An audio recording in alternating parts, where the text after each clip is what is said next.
गजा में इसराइल की नस्लकुशी की मुहिम में 62,000 से ज्यादा फलस्तीनियों के कत्लेआम और तकरीबन 80% से ज्यादा गजा मलबे का ढेर बनने के बाद अब अक़वाम मुत्तहिदा ने गजा को मशरिक़ वस्ता की तारीख का पहला कहतज़दा इलाका करार दे दिया है।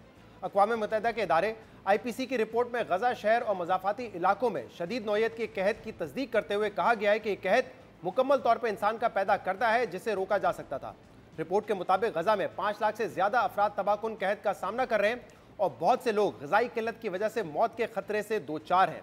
अहम बात यह कि पिछले 15 सालों में दुनिया में गजा सिर्फ तीसरा ऐसा इलाका है जिसे कहतज़दा करार दिया गया है और अक़वाम मुत्तहिदा की जानिब से किसी इलाके को कहतज़दा उसी सूरत करार दिया जाता है जब किसी इलाके में या मुल्क में कम अज़ कम 20% घराने खुराक की शदीद कमी, कम अज़ कम 30% बच्चे शदीद ग़िज़ाई किल्लत का शिकार हों और हर रोज़ 10,000 में से कम 2 लोग भूख या बीमारी की वजह से मर रहे हों।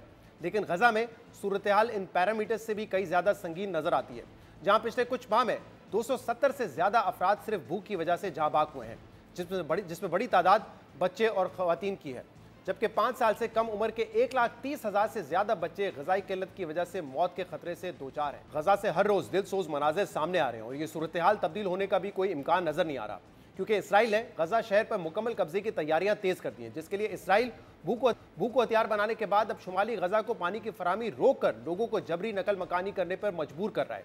जबकि अमरीकी सदर डोनाल्ड ट्रंप, जो पूरी दुनिया में तो जंगे रुकवाने की क्रेडिट लेते रहे हैं, उन्होंने इसराइल को इंसानियत सोज मजालिम से रोकने के बजाय इसराइल को गजा शहर पर कब्जे का ग्रीन सिग्नल दे दिया है। In Israel, families of hostages are opposed to the reoccupying of Gaza. Why is the U.S. still Well, not supporting all of them. And you have to understand, I'm the one that got all of the hostages out. You got a lot of people out. If it wasn't for me, they wouldn't be out. I worked with Bibi and I worked with Steve Witkoff.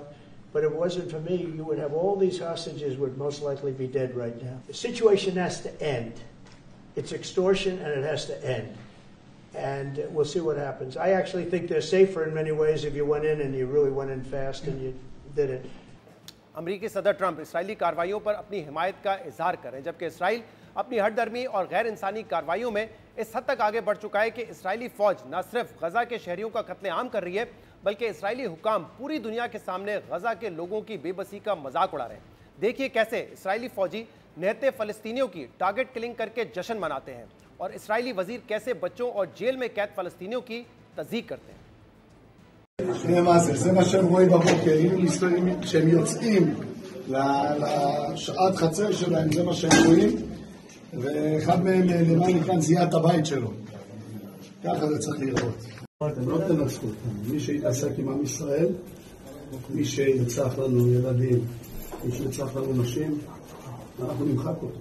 אתם צריכים לדעת את זה לאורך כל ההיסטוריה.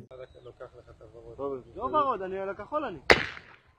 ओए זה סרטון! Yes! ये है वो मनाजिर जो कि न सिर्फ जदीद दौर के संगीन जंगी जराइम बल्कि बदतरीन इंसानी मिसालों की अक्कासी करते हैं।